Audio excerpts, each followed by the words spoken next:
এরপরই আল্লাহ তাআলা ফিরদৌস নামক জান্নাত দিবেন, এক মহামূল্যবান জান্নাত, যে জান্নাতটা আল্লাহ তাআলা স্বয়ং কুদরত দ্বারা নিজ হাত দ্বারা সৃষ্টি করেছেন। সাধারণত অন্যান্য যে জান্নাত আল্লাহ তাআলা বলছেন কোন ফায়াকুন, সঙ্গে সঙ্গে হয়ে গেছে, কিন্তু জান্নাতুল ফিরদৌস এটা এমন এক জান্নাত আল্লাহ তাআলা স্বয়ং নিজের হাত দ্বারা এটা সৃষ্টি করেছেন। এমনকি এই জান্নাতটাকে আল্লাহ তাআলা দৈনিক 5 বার আল্লাহ তাআলা এই জান্নাতকে সাজান। নিজ রবের যে গোলাম রয়েছে, প্রকৃত গোলাম, ওদের জন্য আল্লাহ তাআলা এই জান্নাতটাকে সাজান। শুধু কি তাই, এটা এমন এক জান্নাত যে জান্নাত অন্যান্য জান্নাত তো আল্লাহ তাআলা স্বর্ণ এবং রূপার দ্বারা সৃষ্টি করেছেন মেরে মুহতারাম হাজিরিন, কিন্তু আল্লাহ তাআলা এই জান্নাতটা একতের পাথর দ্বারা বানিয়েছেন। এই এত সবচেয়ে উত্তম, সবচেয়ে উচ্চ লেভেলের জান্নাত হচ্ছে কি জান্নাতুল ফিরদৌস। এই জান্নাতটা আল্লাহ তাআলা কাদেরকে দিবেন? ঈমান এনেছে এবং ঈমানের পর সৎ কাজ করে ওদেরকে আল্লাহ তাআলা ওই জান্নাতটা দিবেন। ঈমান, আচ্ছা আপনি আমি ঈমান এনেছি কিন্তু ঈমান অনুযায়ী আমল করি না, শুধু ভাই বিশ্বাস দ্বারা বিশ্বাস করি যে আল্লাহ আমাদের রব আর নবী হলেন আমাদের পয়গম্বর, কিন্তু এই বিশ্বাসের মধ্যেই ভাই সমাপ্ত না। উদাহরণস্বরূপ আপনি বিশ্বাস করেন যে ওষুধ সেবন করলে আমি সুস্থ হব, অথবা আপনি ক্ষুধার্ত, খাবার খেলে কি হবে? ক্ষুধা নিবারণ হবে, কিন্তু ভাই আপনি ওষুধ সেবন করলেন না, খাবারও খেলেন না, এতে কি আপনার সুস্থতা ছাড়বে ওষুধ সেবন ছাড়া? শুধু বিশ্বাস করলে হবে? ওষুধ সেবনও করতে হবে। আমি বিশ্বাস করলাম খাবার খেলে আমার ক্ষুধা নিবারণ হবে ভাই, কিন্তু আমি খাবার খেলাম না, শুধু বিশ্বাসের মধ্যে থাকলাম, এতে কি আপনার ক্ষুধা নিবারণ হবে? ঠিক তো ধরুন আমি ঈমান এনেছি, বিশ্বাস করেছি, কিন্তু রবের যে আদেশ আমল করতে হবে এই আমল আমি করি নাই, এটা কি জান্নাতে যাওয়া যাবে? যাবে না।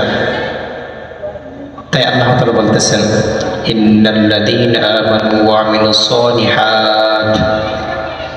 আমিলুস সলিহাতি কানাত লাহুম জান্নাতুল ফিরদাউসি নুজুলা।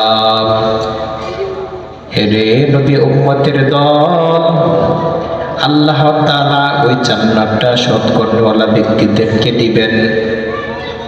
দুনিয়াতে যারা সৎ কাজ করবে, আল্লাহর ইবাদত করবে, ওদের জন্য ওই জান্নাতটা রয়েছে। আজ আমি সৎ কাজ বলতে কি বুঝি? সৎ কাজ হচ্ছে আল্লাহ তাআলা যখন যা আদেশ করেছেন আর যখন যা নিষেধ করেছেন তা মেনে নেওয়ার নাম। আল্লাহ তাআলা আদেশ করেছেন বান্দা সুদ খাবা না, ঘুষ খাবা না, অসৎ পথে চলবা না, অন্যায় কাজ করবা না। আল্লাহর এই নির্দেশটা মেনে নেওয়ার নামই হচ্ছে গোলামি। আল্লাহ তাআলা আদেশ করতেছেন বান্দা তুমি নামাজ পড়ো, আমার সমস্ত আদেশ তুমি মেনে নাও, এর নামেই হচ্ছে গোলামি করা। কিন্তু আজ আপনি আমার কি অবস্থা?